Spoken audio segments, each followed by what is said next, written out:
Arahan Mahfud MD, Kapolri sikapi dugaan kebocoran putusan MK. Kapolri Jenderal Listio Sigit Prabowo mengatakan, terbuka kemungkinan bagi Polri untuk menyelidiki isu kebocoran putusan Mahkamah Konstitusi MK terkait uji materi Undang-Undang Pemilihan Umum Pemilu, menyangkut sistem pemilu. Menurut Listio Sigit, penyelidikan tersebut terbuka dilakukan agar tidak menimbulkan spekulasi dan polemik yang berkepanjangan di masyarakat. Selain itu, ia mengatakan, agar membuat terang terkait ada atau tidaknya kebocoran tersebut.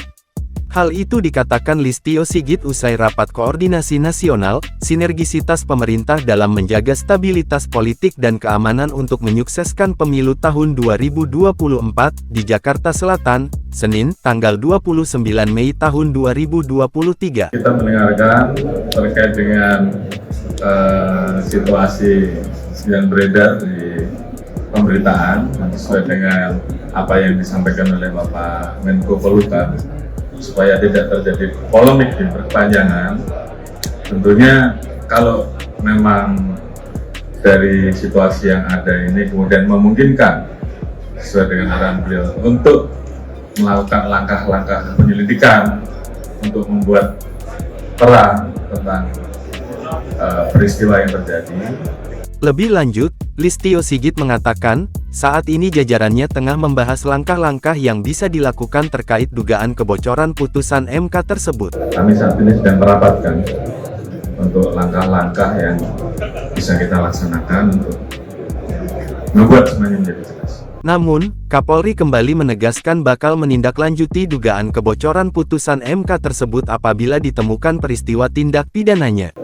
Tentunya kalau kemudian ada peristiwa pidana jalannya, tentunya kita akan mengambil langkah. Terima kasih. Sebelumnya, pakar hukum tata negara Denny Indrayana membocorkan informasi pribadi yang diterimanya soal putusan Mahkamah Konstitusi MK terkait sistem pileg.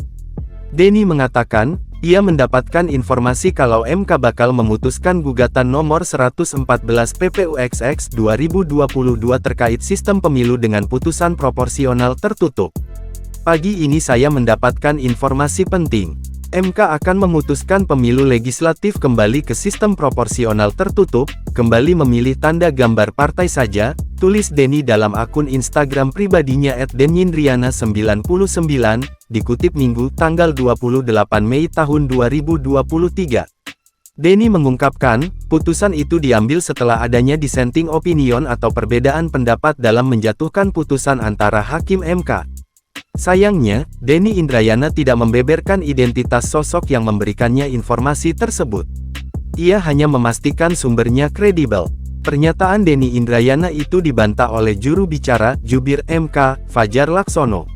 Pada intinya, Fajar menegaskan bahwa tahapan uji materi UU Pemilu yang dimaksud masih dalam tahap permintaan pengumpulan keputusan dan belum sampai pada pembahasan keputusan. Sementara itu, MK telah menerima permohonan uji materi terhadap pasal 168 ayat 2 UU Pemilu terkait sistem proporsional terbuka yang didaftarkan pada tanggal 14 November tahun 2022. Keenam orang yang menjadi pemohon ialah Demas Brian Wicaksono, pemohon 1, Yuwono Pintadi, pemohon 2, Fahru Rozi, pemohon 3, Ibnu Rahman Jaya, pemohon 4, Rianto, pemohon 5, dan Nono Marijono, pemohon 6.